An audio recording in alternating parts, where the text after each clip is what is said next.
Paso na ang passport na hininalang ipinakita ni dating Congressman Zaldico noong nagtangka siyang pumasok sa Germany mula sa Czech Republic. Ayon po yan sa DFA. At kanselado naman ang dalawa pa niyang passport. Naisumiti na rin ng Philippine Center on Transnational Crime ang mga dokumentong kailangan para sa paghingi ng Interpol Red Notice laban kay Ko. Saksi, si Marie Zumali. What is his status right now? Is he free? The exact information, he is no longer within the territory of the Czech Republic. So he's free. He is not detained. He is not detained, so he is free. Yes. Kumpirmado, wala na sa kustodiya ng Czech authorities si dating Congressman Zaldico at wala na rin daw siya sa Czech Republic. Saldico is no longer in their custody. Mismo si Acting Justice Secretary Frederick Vida ang nagbalita nito matapos ang pulong niya sa Czech Minister of Justice, Deputy Minister of the Interior at Deputy Minister of Foreign Affairs Lunes ng hapon dito sa Prague. Pero hindi raw sinabi sa kanila ng Czech counterparts kung kailan nakalaya si Ko at kung saan siya nag-exit. Kaya ang tanong ng bayan, nasaan na nga ba si Zaldico? Base sa anyay intelligence sources, nasa Schengen area pa si Ko. Pero hindi niya masabi kung saan sa 29 na bansang kasama sa Schengen area. That information, what we can confirm is that he is within the Schengen area. That is the workable intel that we have. Why can't we confirm where exactly in the Schengen area is Zaldico? Because that information was not relayed to us. The Philippine government is not without resources. Diba? That's why we get all this particular information. 4 na katabing bansa ang pwede niyang puntahan by land, ang Poland, Slovakia, Austria at Germany. Pero dati nang naharang si Ko papasok sa Germany kaya maaaring hindi na siya duman ulit doon. Ang pinakitang passport daw ni Ko nang maharang sa border ng Germany ay ang kanyang expired passport na naglalaman umano ng valid pang Schengen visa. Ayon sa Department of Foreign Affairs, nag-expire na ito noon pang September 2022.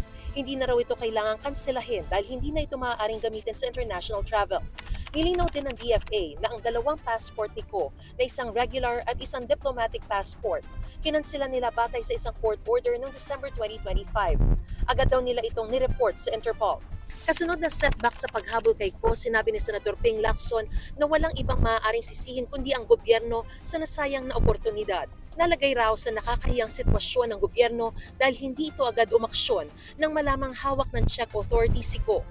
Tinawag naman ni Akbayan Party List Representative Chel Jokno na isang malaking kapalpakan ang nangyari. Dapat daw magpaliwanag ang pamahalaan. Si Interior Secretary John Vic Remulla inaming nagkamali sa pahayag na mapapauwi si Ko sa loob ng 3 linggo.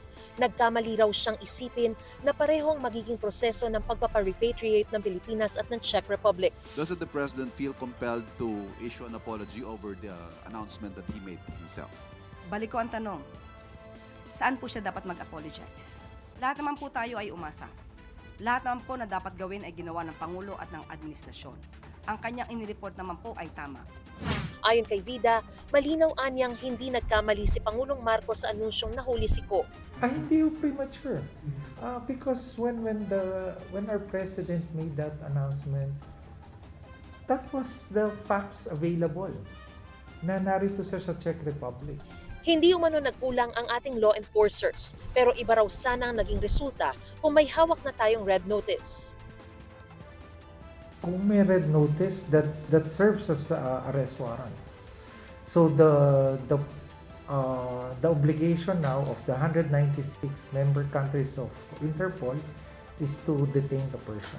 Nobyembre pa nagsimula ang aplikasyon para sa isang red notice kay Ko, pero may mga dokumentong dalang team dito sa Prague na kalalakip pa lang sa aplikasyon.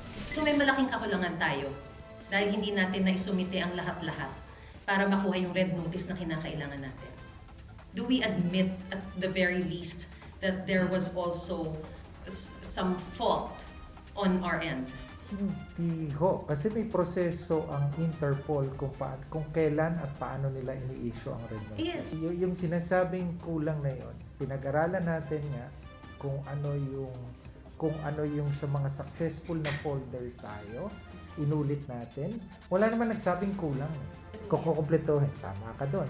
Pero pag tinignan natin, di ba? Ito yung mga nasa ibang folder na successful. So inulit natin pinatibay natin, nag-coordinate tayo, nagkuha tayo ng mga official documents from the COA, from the Ombudsman, even from the Sandigan Bayan. We have already sent it to the Secretariat at France, France, and we expect with that those amount voluminous talaga na documents which they need, we expect na they can eventually grant us. Sabi ni international law expert Professor Michael Tew, hindi naman kakaiba na inaabot ng buwan ng Interpol bago desisyonan ang Red Notice request dahil nire-review pa raw ito ng maigi ng mga eksperto ng Interpol. Kasi meron sa Constitution ng Interpol na hindi pwedeng manghimasok ang Interpol sa political na mga issues ng isang bansa. So, I think makikita natin before nag-i-issue ng red notice yung Interpol kapag klarong-klaro yung halimbawa yung krimen ay murder or physical assault. Yung mga ganun. Whereas here, although it is a crime, no, corruption, the review might also look at whether this is a political matter that the Interpol should not intervene. Pero mukhang mahihirapan daw ang gobyerno na hanapin ngayon si Ko. Ang mga bansa kasi sa Schengen area, may kasunduan na kapag ang isang tao ay may Schengen visa, pwede na itong magpalipat-lipat sa mga bansa sa Schengen area nang hindi masyadong nasisita. Kasi wala talagang checkpoint yung mga borders na yan. Wala talagang immigration. Para lang siyang expressway. Ayon kay Secretary Vida, may leads na sila pero hindi nila maaaring ibunyag dahil active operation ito. Kampante raw siyang maibabalik pa rin sa Pilipinas si Ko para mapanagot sa mga kinakaharap niyang kaso. Mataas ang kumpiyansa, 99%. Why not 100? Because he leaves something to chance. Hindi naman binibilang yung nadadapa ka eh. Ang mahalaga yung pagbangon at may natutunan tayo. Pero hindi ko tinuturing to na delay lang tayo. Mula rito sa Prague, Czech Republic, ako si Mariz Umali ang inyong saksi.